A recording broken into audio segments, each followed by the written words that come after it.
আমি সিএনজিতে বসে আছি, কিন্তু যাত্রী না হয় এখনো গাড়ি ছাড়েনি। কিছুক্ষণের মধ্যে একজন যাত্রী এসে সিএনজির 5 নম্বর সিটটি বুক করে নেয়। আমাদের সিএনজি ছেড়ে দিল। আমাদের সিএনজি রবিলের বিখ্যাত টি স্টল পার হয়ে রেল ব্রিজের দিকে এগিয়ে চলল।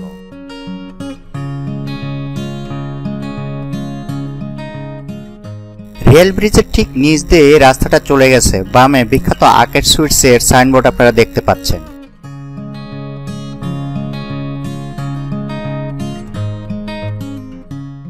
রেল ব্রিজ পার হয়ে এসে আমাদের সিএনজির গতি বেড়ে গেল।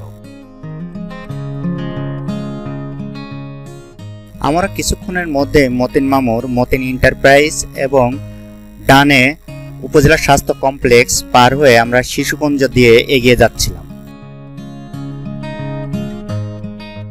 শিশুকুঞ্জ পার হয়ে আমরা ডানে মোড় নিয়ে বাঁধের মূল রাস্তায় উঠে পড়লাম।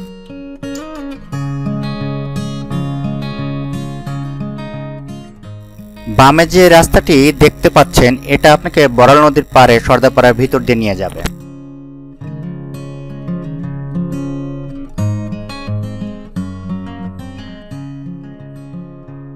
দর্শক, আপনারা পর্দায় এখন জগতলা বাজার দেখতে পাচ্ছেন, যেটি সর্দারপাড়ার মধ্যে অবস্থিত।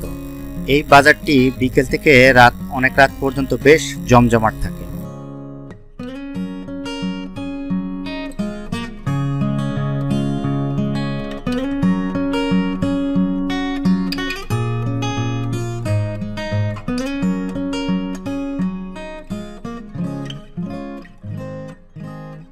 আপনার পর্দায় যে বাড়িটি দেখতে পাচ্ছেন, এটি ভাঙ্গুড়া অন্যতম সুন্দর একটি বাড়ি, যার নাম পাতালপুরি।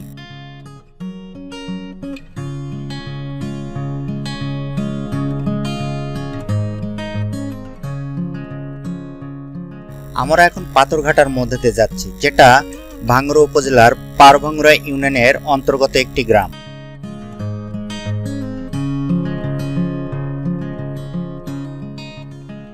ভাঙ্গুড়া উপজেলার একমাত্র 5তলা মসজিদ এই পাথরঘাটা গ্রামে অবস্থিত, যার পাশ দিয়ে আমরা এখন যাচ্ছি।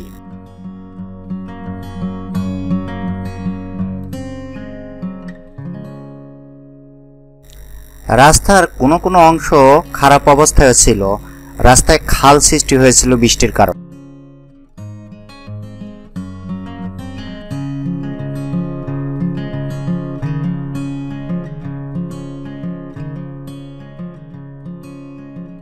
রাস্তার ডান পাশে আপনারা পুকুর দেখতে পাচ্ছেন, যার উপরে পলিথিন ছিঁড়ে ছিঁড়ে ঝুলিয়ে দেওয়া হয়েছে, কারণ মাছ পাখি খেয়ে যাবে সেই জন্য।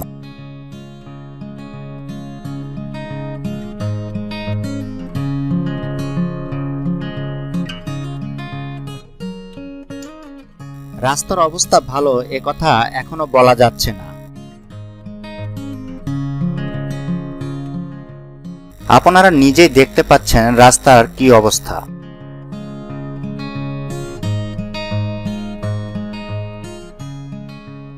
তবে রাস্তার দুধারের সৌন্দর্যের কথা যদি বলেন, তাহলে সেটা সবসময় অসাধারণ।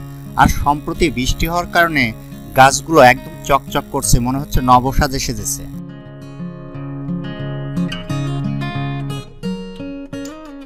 আমরা এখনো পাথরঘাটা গ্রাম অতিক্রম করতে পারিনি।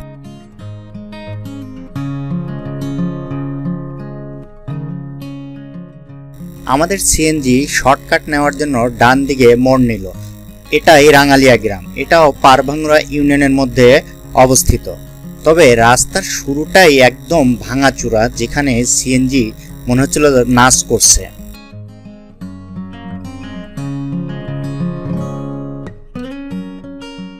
হ্যাঁ দর্শক, আপনার পর্দায় নিজেরাই দেখতে পাচ্ছেন রাস্তার কি অবস্থা।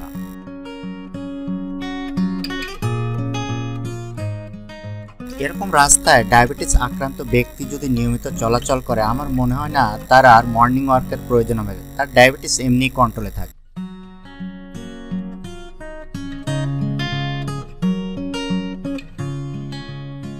যা হোক, আমাদের সিএনজি আবার বামে মোড় নিয়ে একটা সিঙ্গেল ওয়েতে চলে আসলো। এই রাস্তার এই অংশটি মোটামুটি ভালো, এ কথা বলা চলে।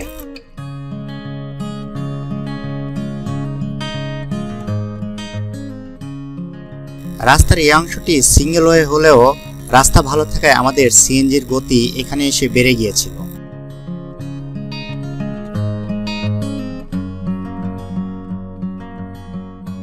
যার ফলে আমরা খুব দ্রুতই আবার মূল রাস্তায় এসে উঠে পড়লাম।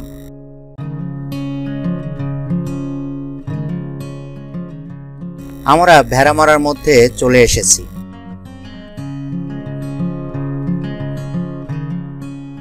এটা বোঝার সহজ উপায়, আপনারা রাস্তার দুপাশে তাকালেই দেখতে পারবেন যে সারি সারি শুধু বাঁশ আছে। হ্যাঁ, এই বাঁশগুলো বিক্রির জন্য এভাবে এখানে রাখা হয়েছে।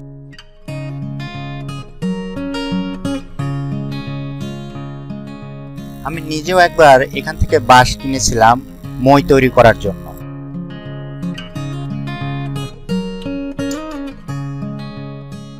এখান থেকে প্রায় ভেড়ামারা বাজার পর্যন্ত রাস্তার দুধার দিয়ে এভাবে বাঁশ বিক্রি করা হয়।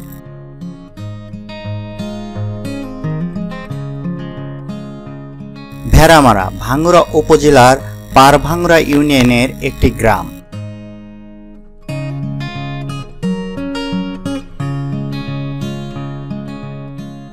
চলতে চলতে আমরা ভেড়ামারা বাজারে একদম কাছাকাছি চলে এসেছি। আর 2-1 মিনিট এগোলেই আমরা ভেড়ামারা বাজারটি দেখতে পাবো।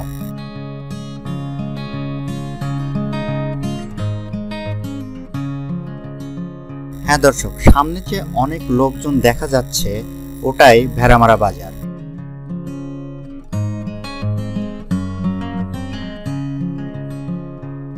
তবে এখানে একটা জিনিস খেয়াল করেছেন কি, রাস্তার দুধারে বেশ কিছু সমিল অবস্থিত।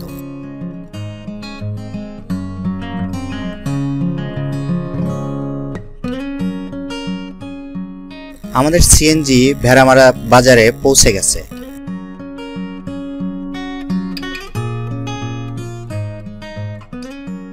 ভেড়ামারা বাজারের প্রধান বৈশিষ্ট্য হলো এটা একটি 4 রাস্তার মোড়।